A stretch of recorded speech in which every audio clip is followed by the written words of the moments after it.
Hi, and welcome to A Window to Bourne. I'm your host, Mavis Robinson, and I'm here with my co-host, Captain. And today, joining me in the studio is local artist and muralist, Tim Ellis Cole. Tim, thanks a lot for being here. Thanks for having me. So I mentioned muralist when I first said that, because that's sort of what we're here to talk about. You're about to embark on a pretty big mural project in town. What can you tell us about that? About a year ago, I approached Tom Garino, the town administrator, just to see what his thoughts were on this kind of, at that point, a looser mural concept for the two walls on Old Monument Neck Road that lead into where Uptuxet Trading Post and all the the so Bourne it's historical. like underneath that railroad bridge. Yeah. Yep. Because both of those walls are just pretty weathered. The AmeriCorps murals are like a dozen or so years old, and could use a facelift. And it's like there's all sorts of like rust, and you almost can't eat. The murals are almost totally obscured at this point. Yeah, at this point, for the most part, they are. And he really liked the idea in a general sense, and I kind of developed what each mural would be shortly thereafter, and it became a bit of a back burner thing as I started to get gigs painting murals elsewhere, which was part of what I was planning on doing this, to have more portfolio material to get more work in that world, but I started getting work, and other stuff came up. I mean, I have to imagine, like, getting into mural work, it's probably not like the first thing an artist thinks about. How did you even get into this type of work? Like growing up skateboarding around Lower Manhattan and just seeing all these legal walls and just murals and stuff all over the place. Wait, what's a legal wall? Like just a permitted public wall for like street art or whatever nomenclature you want to pin on it. I'm not like a big fan of the term street art, but that like kind of thing. Graffiti. I mean, that's what other people might stuff, call it. Or stuff derivative of graffiti, at least, but in like a... That's cool. I didn't even know that existed. So like there's like designated places where you're allowed just to do whatever you want. And yeah, to a degree. I mean, there's like a process, and usually artists will be approached, or it'll be like community outreach kind of projects that bring like at-risk youth who are kind of like graffiti kids out to... So giving them a canvas that they're allowed to. That aren't illicit. So. Okay. All right. Cool. So that's, and I just think it's a community-centered thing that serves a greater purpose than art that's for sale, because it's actually for you. It's for me. It's for anyone that walks by, drives by. It's more than. Well, I mean, someone selling stuff in a gallery. Art that's for sale, that's how artists get paid. So, if you're doing something for public consumption, that's just, in a public space, how do you make a living from that, I guess? Good question.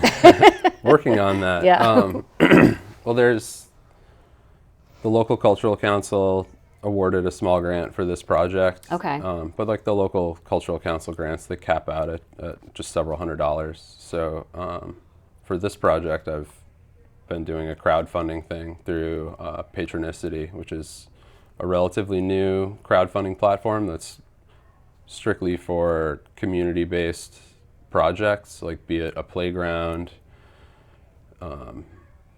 Mural projects have been a big thing. Like they've definitely spearheaded some of the larger public art projects. Yeah. And it's Patronicity. That have happened recently. Yeah, okay. Patronicity. Okay. And they're only established in Michigan, Indiana, Wisconsin, and Massachusetts thus far, and they partner with various grant funding sources, like be it like mass development, Commonwealth places, stuff like that, that do like a second tier. Like the money that I need to do this is modest to the point that it wouldn't fall under this, but future projects I would do through Patronicity, through like their crowd granting program, which would have a 100% match on donor funds that come in through the crowdfunding end. Okay. From like they just partner it with stuff like mass development and Commonwealth places, depending on what's appropriate. And I've seen them like fund stuff into like the 6 figures for mural projects in Worcester and Lynn recently that have like totally changed the face of both of those cities. Yeah, yeah. And with this, I just think like public art is often a part of revitalizing like these like kind of post-industrial mill town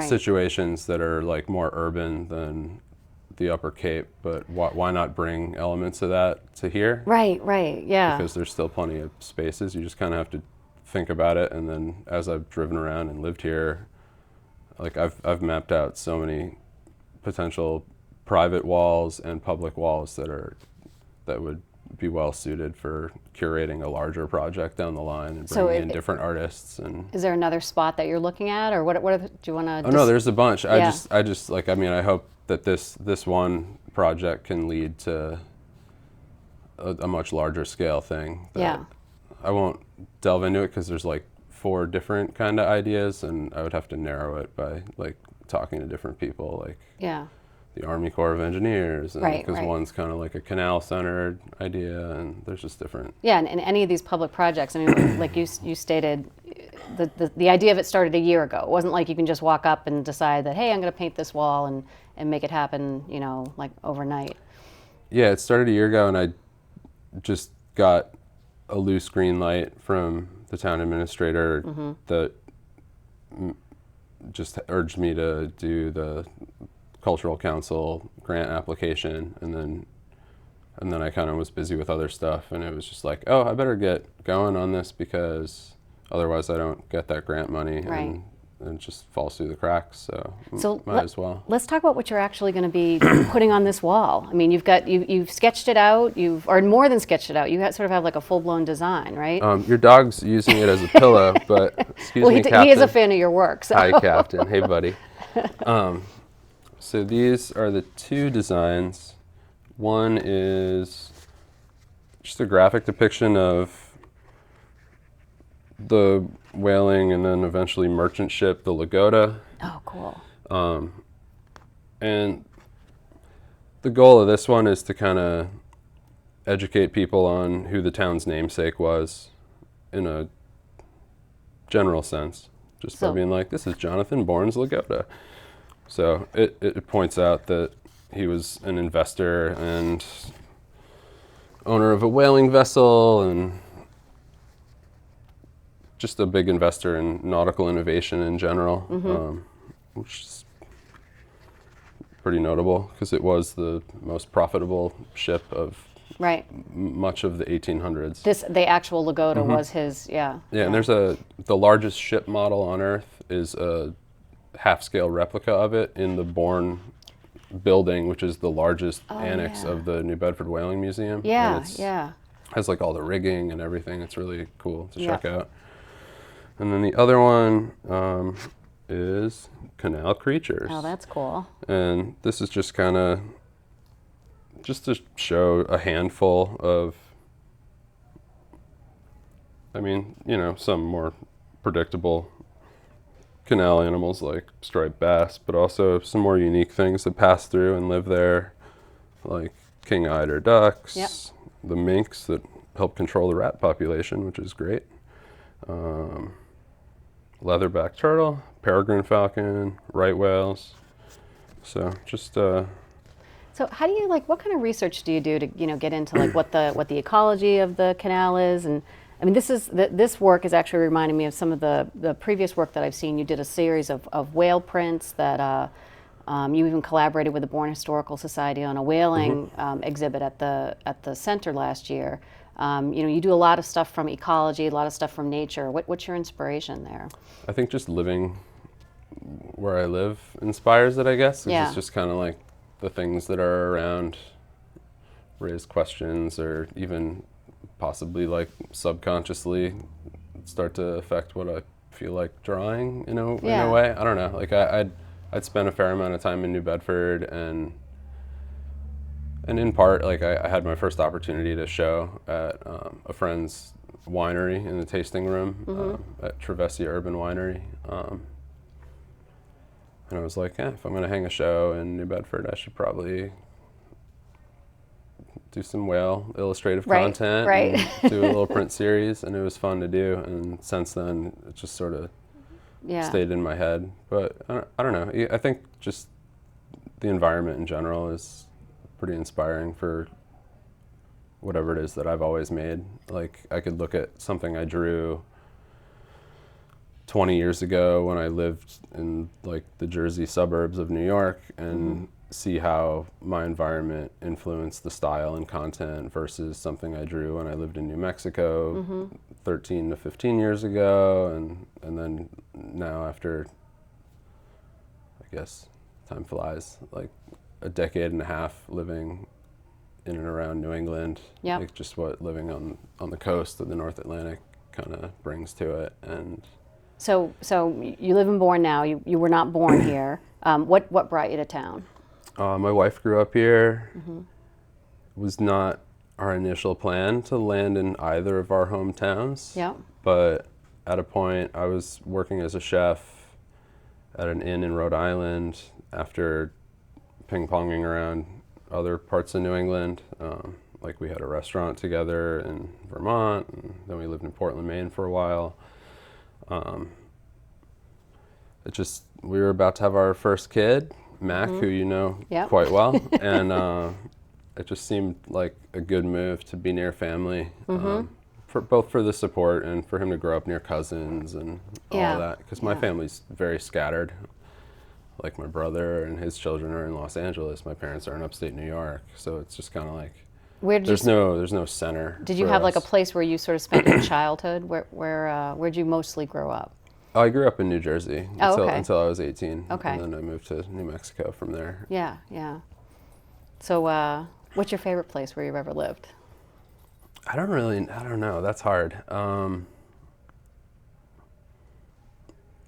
There's things from every place. Yeah. Like, I don't want to live in suburban New Jersey ever again, but I couldn't be happier with everything I grew up around, because I could get on the train, go into New York, get home, I had access to all these cultural things, and I don't know, like, there was something perfect about that, because I still lived in a town with like woods, and it was like, but you had access it was ideal. Like, I loved it. Yeah.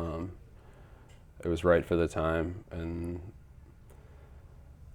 I don't know, in my late teens I was like, I'll probably land in New York City, but after moving to northern New Mexico, that was not gonna happen. Yeah. Like, I was just like, no, I like this open space kind of thing. So. Yeah. Northern New Mexico, I mean, it just sounds like that, it feels like that's such an alien landscape compared to, here. I mean, the humidity, the everything, it's almost like polar opposite of what you'd get. It isn't. Yeah. I mean, it definitely is. But the little part that isn't is a lot of the plants. Like state flowers, the yucca. We have yucca all over the Cape. Oh, yeah, I guess, yeah. We have a lot of juniper and cedar here. They look kind of like piñons, which are all over northern New Mexico. Yeah, so it's like there's some likeness. Yep. Sandy soil. I don't know. True. Like, I found some interesting parallels, but for the most part, no, totally different. Right. So tell us about, like, when did you decide you wanted to be an artist? Did you always know? Was it always a drive for you to be working in art? There was.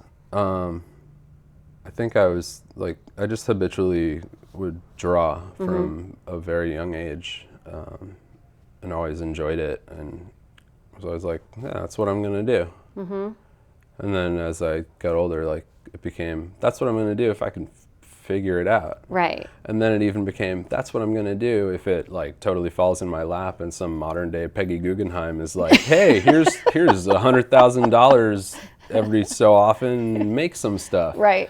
So I ended up making a practical decision for a chunk of years, and after getting my art degree and showing a little, like, at a few places, I just ended up going to culinary school, because that was another thing I always wanted to do.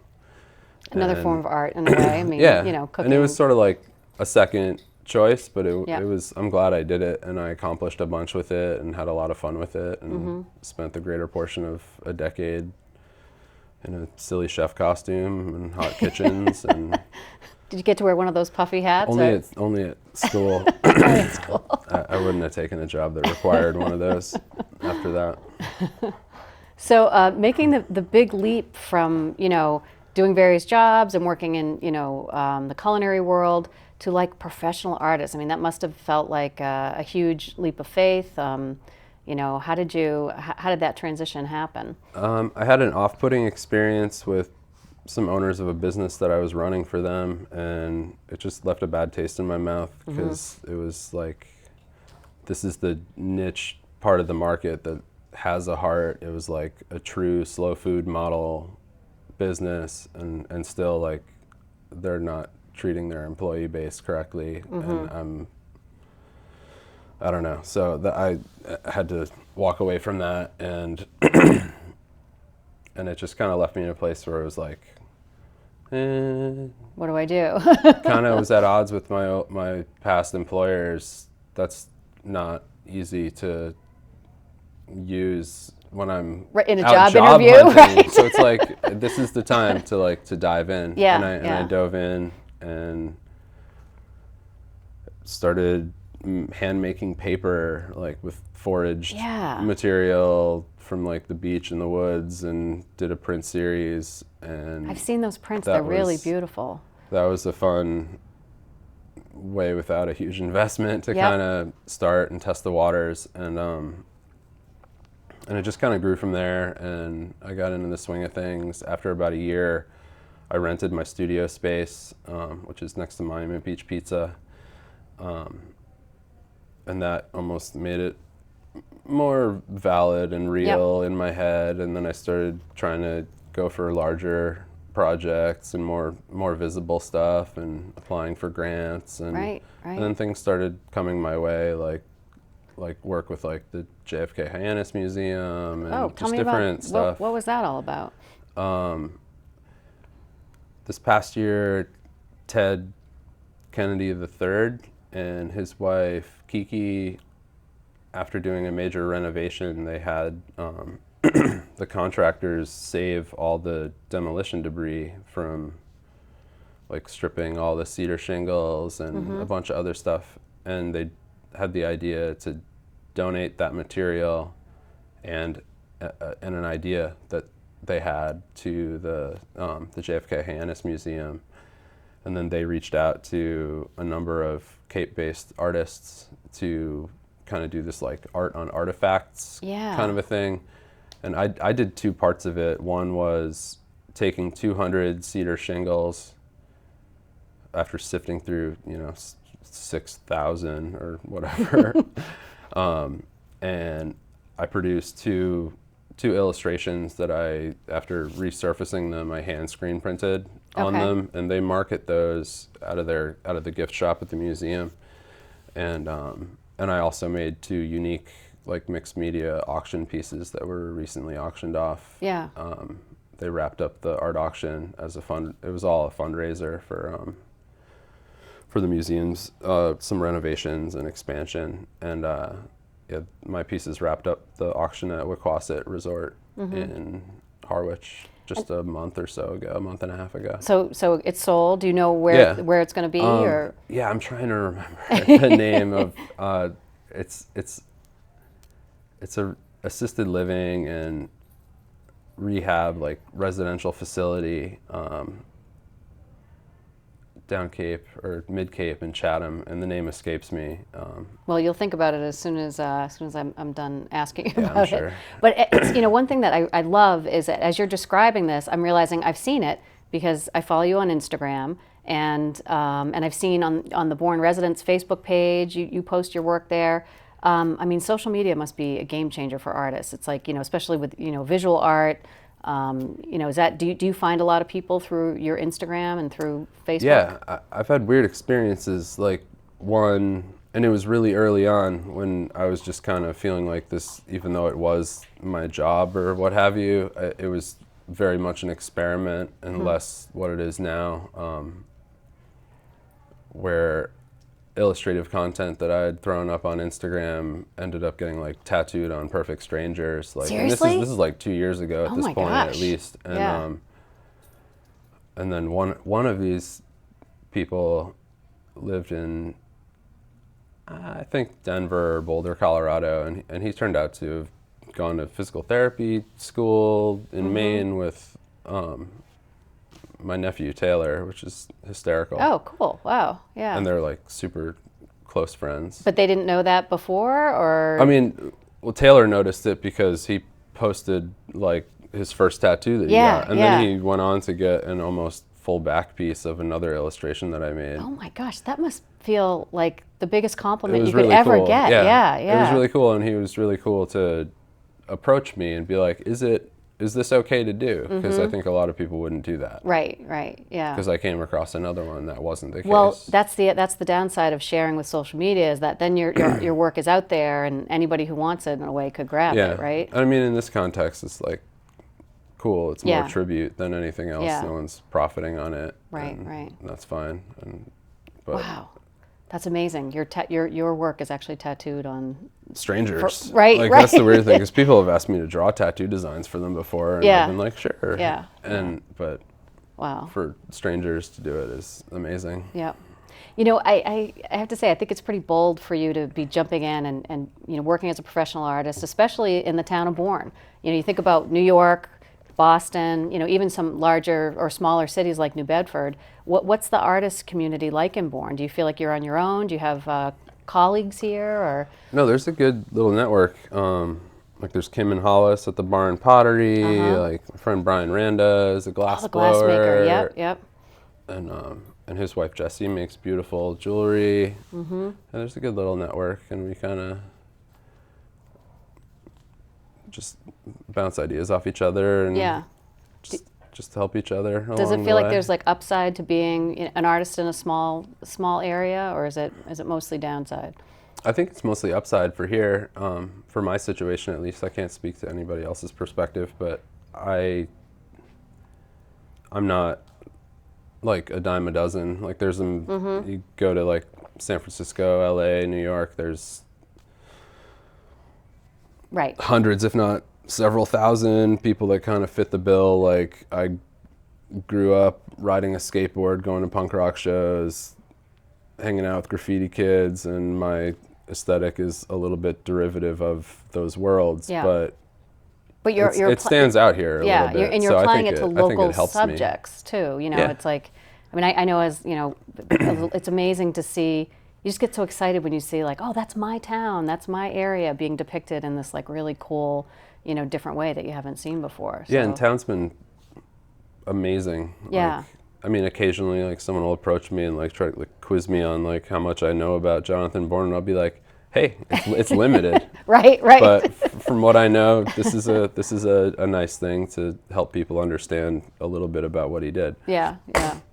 Hey, so the name of your studio is Partner Projects. I don't think we've said that yet. What is Partner Projects? Where did you come up with that name? Partner Projects has been the kind of name I've applied almost to create like a mystique to like little art shows and things I've had along the way for a while. Like I was hanging shows in Portland, Maine, and possibly a little before that. It's kind of been like my moniker for when I did take the dive into art as a 9 to 5 or whatever. Yeah. For I don't know, since like 2004, when it was just sort of like this like dream at a art school in Santa Fe, and the name's essentially to paint a picture of like this is bigger than me. I can't quite wrap my head around it, but like the influence of my environment, all the visual stimuli that I experience day to day plays as integral a part as me drawing or painting it. Yeah. Like in its creation, because it's like I can be like, I'm going to draw this, even if it's a tangible, concrete thing. It's going to look a certain way based on my experience up to the point that I make it. Right. And I have only limited control of that. Well, and then after you make it and it's out in the world, I mean, do you ever run into people interpreting your work in a way that you didn't expect, or that sort of feels surprising, or do you feel like you lose control of it at some point? I haven't ever run into anyone interpreting things like too critically, but I've been most surprised by how positively the things I make are received by just, I can't pinpoint, like I don't seem to have a demographic that I'm catering to with my artwork that I can figure out, because these auction pieces are in a semi-public collection now at an assisted living place. So that's that's not like 17-year-old surfer, skateboarder kind of culture. Yeah.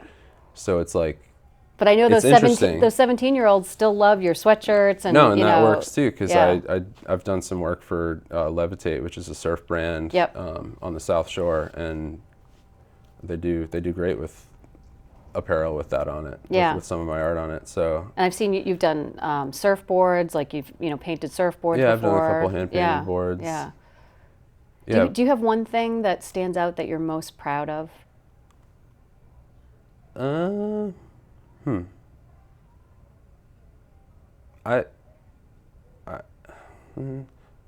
of artwork necessarily, but I think I'm most proud of like the decision to like take this sort of leap of faith and just be like, I'm just going to do this because I've always wanted to, and like it has to work, right? I don't know, and I don't know if that's something to be proud of, or like some people might fancy it to be reckless because I have 2 young children and a mortgage to pay and this and that. But it's so far been trending in the right direction pretty steadily, and I think if it just keeps going that way, like everything's gonna be just fine. Yeah. So I mean, I'm proud of that because like it's scary. Because like we bought a house, and a year and a half later, I'm like, okay, I'm just gonna figure out how to be a professional artist today and see how that goes.